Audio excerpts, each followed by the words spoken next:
a rising star. Even amongst the many taverns, festivals, and celebrations of Aria, nothing could possibly compare to the excitement of the Everfest Carnival. A massive moving circus, the Everfest travels throughout Aria, a sea of brightly coloured big tops boasting the biggest collection of performances in all of Rathe. Yet of all its acts, none was so famous or beloved as Bravo's Legendarium. Bravo was raised amongst the strongmen and animal acts of the Val d'Ur, growing up alongside great majestic Cesari and tiny meeps that darted from stall to stall.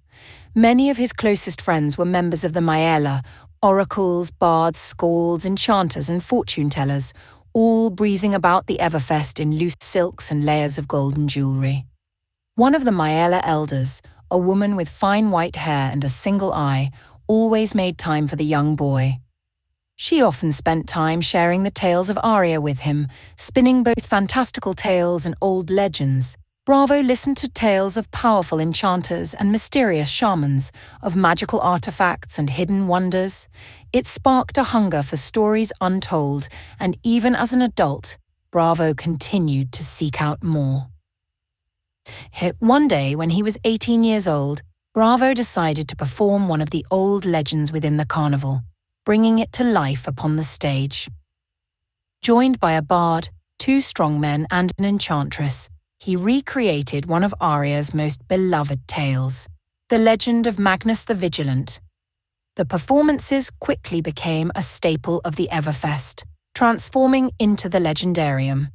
As the act's popularity continued to grow, so did the size of Bravo's troupe. By the age of 26, Bravo had amassed a troupe of over 30 performers and stagehands, with an act that was beloved by audiences across Aria. While the troupe had their fair share of followers, it was Bravo who often found himself at the centre of attention. He quickly found himself overrun by avid fans, his charisma and confidence earning him admirers everywhere he went. Yet even as he enjoyed performing, there was a part of him that still longed for more. Call to adventure. During a life travelling with the Everfest Carnival, Bravo had visited every village in Aria, yet no matter how many he travelled to, Aldavir remained one of his favourites. A sprawling village, its buildings were scattered across the plains, flowers and herbs growing in rolling meadows. In the midst of summer, the Everfest made its way to Aldavir once more, greeted with the sight of lush, dense meadows overrun with flowers. With the Legendarium on hiatus, many of the troupe members had scattered across Aria, taking their time to visit other villages and explore. After spending the previous day helping to set up the many tents and stalls of the Everfest, Bravo was looking forward to spending his morning in the company of a nice tall glass of alder cider inside the local tavern. However, just as he was fastening the buttons on his favourite crimson coat, he heard someone clear their throat. In the open doorway of his tent, Gawain and Morgan stood, imposing even in the light of the morning sun. Bravo had met the duo many moons ago when they first arrived within the Everfest. Seeing their broad shoulders and muscles, their old-world appearance, and their stalwart natures, Bravo had approached and asked the pair to join his troupe. Reserved and taciturn, they were excellent at supportive roles, and quickly became staple members of the Legendarium. With the act currently on break, it was hardly surprising to see the pair with packs and travelling gear. However, when Bravo asked about their plans, they stared at him blankly. "The Wayfinders have summoned us." Morgan was the slightly more talkative of the pair, his deep timbre echoing in the small space. "We leave for the fractal scar."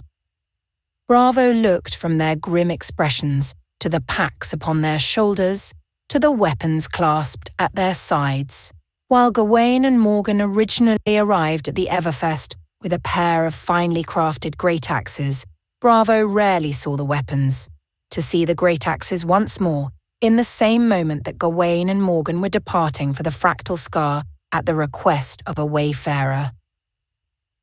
It reminded Bravo of the tales that they performed, of noble defenders leaving on a quest, an adventure that would take them across Aria in the pursuit of protecting the innocent. Gawain and Morgan, leaving on some grand journey, clad in armour and furs, wielding their great axes with pride, travelling for months, perhaps years, a journey taking them from village to village in search of their target, helping townsfolk and rescuing fair maidens from harm. At last, when they arrive at their destination, a great evil would appear before them, one that they are destined to defeat. Gawain and Morgan stood toe-to-toe with an ancient creature, something long forgotten by the people of Aria. Covered in scales, it raised its head with a bellowing roar and launched itself toward them.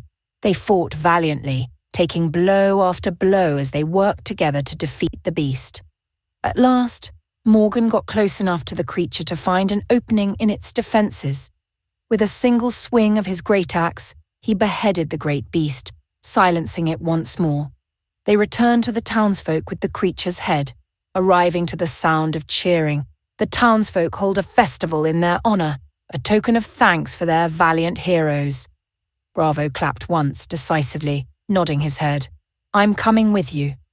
Gawain and Morgan looked to one another, the taller of the pair silently raising an eyebrow. After a long moment, they turned back toward him. To anyone else, Gawain's expression would have looked exactly the same, but Bravo had known him long enough to glimpse an air of resignation in his fixed stare. Morgan shrugged. "We leave at noon." It didn't take long for Bravo to gather his things, his pack still mostly untouched from arriving in Aldavir the previous day. The last thing he gathered was his beloved mallet, Anothos, forged from polished wood and finely hammered silver steel. He stopped to visit his companions amongst the Maella, and those of his troop who had stayed within Aldavir. Once he had said his goodbyes, he left to meet Gawain and Morgan just beyond the outermost circle of tents. The hero's journey. The trio began their journey across Aria, making their way toward the massive crystalline cliffs of the Fractal Scar. The long days and balmy evenings of midsummer allowed them to spend more hours travelling during the day, spending their nights sleeping beneath the gentle light of the stars. The towns they passed through were more than happy to give them a place to rest, gifting them fruit, bottles of ale, and loaves of fresh bread for them to take on their journey. While travellers were common across Aria, the trio encountered more travellers than usual, heading in the same direction as themselves, mysterious individuals that seemed out of place amongst the quiet, peaceful villages. An enchantress, garbed in fine, iridescent silks, a strong man wearing simple stage armour, a wayfarer dressed in verdant broadcloth and worn brown leathers, a young woman with pale hair dressed entirely in Callao fur, a giant of a man wearing a massive horned helm, and all of them travelling toward the Fractal Scar. However, as they grew closer to their destination, the atmosphere began to change. The towns and villages they visited seemed a little quieter. Despite the bright sunshine and balmy warmth of midsummer, there was no birdsong, no Callao darting across the fields, no Fianna roaming the landscape. It seemed as if there were no animals to be found at all, and none of the towns they visited seemed to know why all the creatures had disappeared. Each person they spoke to only described the feeling of waking up one morning to an unusual silence and venturing outside to find the plains empty. The three men began to feel an increasing sense of urgency. Every wayfarer they passed on their journey seemed to fly across the earth, racing past with their dowsing discs aglow. Some travelled on foot, traversing the rolling fields with surprising speed. Others rode on the backs of Fianna and Vitrio, their long braids streaming behind them as they sped past, in the opposite direction, to the Fractal Scar. One night they stopped in a village close to their destination, arriving to find the buildings dark and quiet. The townsfolk were nowhere to be found, their belongings left behind, plates still set on tables, mugs of cider and mulled wine still sitting out, half empty. While Gawain and Morgan scouted out the rest of the village, Bravo searched the local tavern, looking for some sign of the people that had abandoned their homes. All of the casks were intact, chairs left sitting at their tables, the beds upstairs half made. Some of the rooms still had packs in them, though none revealed any clues about their missing owners. As Bravo began to make his way downstairs, he heard a quiet chitter. Anyone who visited the Everfest carnival knew to keep an eye out for the mischievous meeps. Growing up within the Everfest, Bravo had developed a keen awareness for the sound of a meep making its move, the only warning one might get before the creatures ran off with one's purse. Sure enough, Bravo turned to find a meep sitting on the balustrade, its beady little gaze fixed pointedly on one of Bravo's golden earrings. It was incredibly rare to find a meep outside of the Everfest carnival, the perfect environment for the tiny thieves. Yet here one was, and in a deserted village no less. Several minutes later, Bravo descended to find Gawain and Morgan waiting for him, leaning against the tavern's counter. As they turned toward him, he watched their gaze flick to his missing earring, and then to the meep sitting happily on his shoulder, a single gold ring strung onto its tail. In response to their confused looks, the meep chittered happily, waving its prize in the air. In transformation. According to Morgan, the wayfarers had set up camp near the fractal scar, rallying those who came to offer their aid. Marbles, drawn to the flash of sunlight reflected by the dowsing discs, led them from wayfarer to wayfarer, all making their way to the fractal scar. They were soon pointed in the right direction, and without Marbles' help, it may have taken them weeks to find their way through the icy plains. However, when they finally arrived at the village, the scene before them sent a chill down their spines. Unlike the gentle rolling meadows of Aldevir, the village that lay before them was an ashen husk of its former self.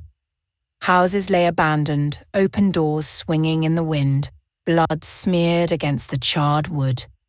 The wayfarers had claimed a small section of land at the edge of the village, making use of the blacksmith's forge as a meeting place.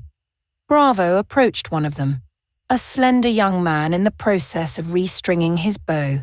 Like many of the other wayfarers, he sat with his shoulders slumped, dark circles hanging beneath his eyes, skin sallow, eyes drooping closed with every other breath.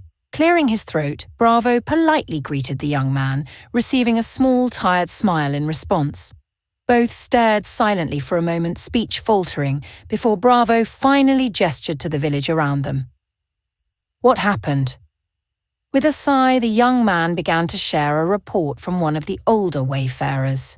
Many years ago, a group of wayfarers had come across a massive sinkhole to the south of Aria, where the earth had suddenly caved in.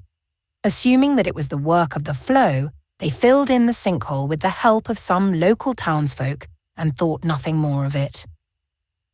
Then, several months ago, in the early hours before dawn, a deep, rolling rumble woke several villagers from their slumber.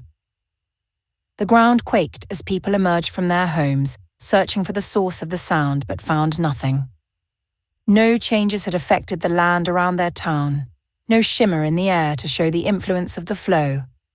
It seemed as if the earth itself had mysteriously risen from a deep slumber. Some of the townsfolk set out to check the surrounding area, only to stumble across the cause by accident. They witnessed the surface of the earth begin to crack apart, and before anyone could think to get to safety, a swarm of creatures burst out of the sinkhole, clawing their way through the pile of loose dirt. The swarm descended upon the town and any villages near the fractal scar in a mindless rampage, slaughtering anything that crossed their path. The wayfarer called them dregs, humanoid figures with bloated, rotting bodies. Their faces were a mass of melted, discoloured skin, dripping the length of their bony, twisted limbs. When they attacked, the air was heavy with the smell of burning flesh, bile and decay, steam rising from their open wounds. After giving Bravo, Gawain and Morgan some advice on how to kill the creatures, he told them where to go next. a village heavily hit by the attacks, where their help was desperately needed. For months, they travelled along the edges of the fractal scar, hunting down dregs and helping others who had stepped up to the task. Some of the villages that they came across were still occupied, their townsfolk carefully guarded by defenders in makeshift armour.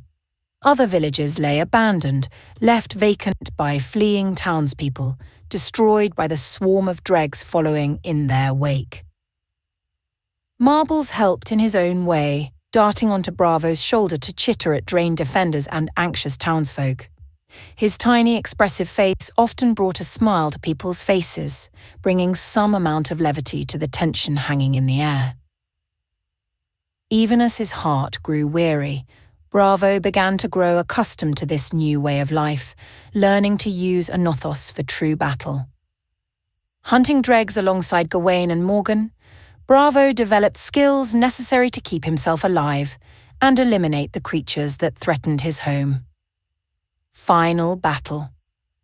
The trio were making their way back to the Wayfarer's base, seeking another quest, when they received word of a large swarm of dregs travelling further into Aria.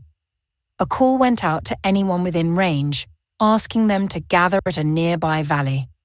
The trio immediately changed course and made their way to the meeting point, arriving to find a small crowd preparing themselves for battle. Even to one who had grown up in the Everfest carnival, the collection of people gathered in the valley were mysterious and unfamiliar. Makeshift armour, worn leathers, faded silks and mended linens were worn alongside ancient helmets and layers of golden jewellery. Some looked as if they had stepped straight out of an act in the Everfest, others as if they'd just emerged from the tavern for the first time in months. Yet all of them were prepared to fight. Weapons at the ready, from bows to great axes, hammers to daggers, enchantments to potions and poisons. The defender at the head of the valley, a towering man dressed in a patchwork collection of various pieces of armour, called everyone to arms.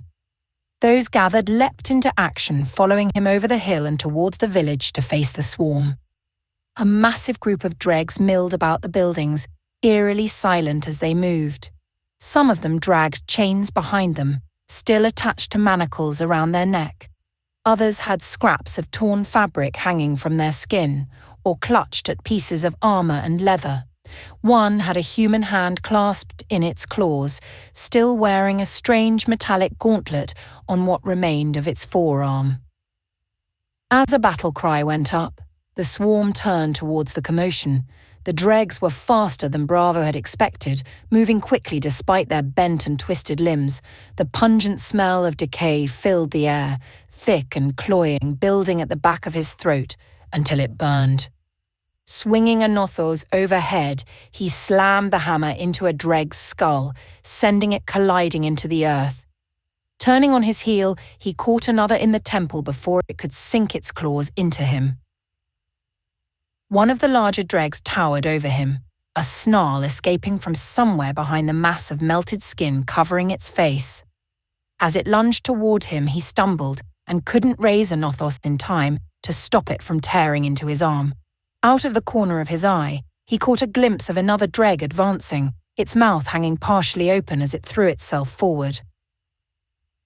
In that instant, Bravo suddenly felt the world tilt sideways, and a number of things happened in quick succession. A sharp pain burst to life behind his eyes, almost blinding him. The world took on a bright, hazy glare, an unnatural heat coursing through his veins. For just a moment, he could have sworn that he saw a spectral shape in the air before him, curling through the light in the same way that a Caesare moves through the air. That same iridescent light coiled up his arm, charging through the polished wood of Anathos. The hammer shimmered, and a rainbow of colours burst forth, radiant and shining. Instinctually, he swung a nothos in a wide arc, and the mallet collided with the bottom of the dreg's jaw. Its skull immediately exploded, fragments of bone dropping to the grass at its feet. Bravo charged at the other dreg on his left, taking its head off its shoulders with a single swing and a sickening liquid crunch. Gawain and Morgan appeared in the midst of the fray, joining him on either side, their great axes a flash of silver in his peripheral vision. Dreg after dreg collapsed to the ground, bodies dropping to encircle Bravo as he made short work of the creatures around him. Every swing sent another dreg slamming into the earth, bones cracking beneath the force of every hammer strike. Before long, the last dreg fell, leaving the village silent as every person present slowly turned to look at their surroundings. A cheer sounded through the valley, ringing between the buildings as everyone gathered themselves, pleased to see their companions still standing. Gawain and Morgan turned toward Bravo, mostly unharmed, relief and pride colouring their usual deadpan expressions. In the coming days they helped to search the hills for any remaining dregs, but with the majority of the force dealt with, it seemed as if peace would reign once more. Some of the townsfolk even began to return to their original homes, as defenders helped to set up protective measures and begin repairs. Bravo spent most of his time with the villagers, talking with the townsfolk and putting on short performances alongside Gawain and Morgan. Many of those present recognised from the Everfest carnival, and he soon found himself the star of the show once more.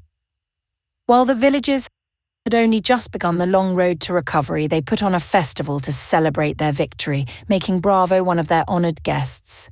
He stopped to talk to each person that wanted to offer their gratitude, accepting their kind words with a smile and wink.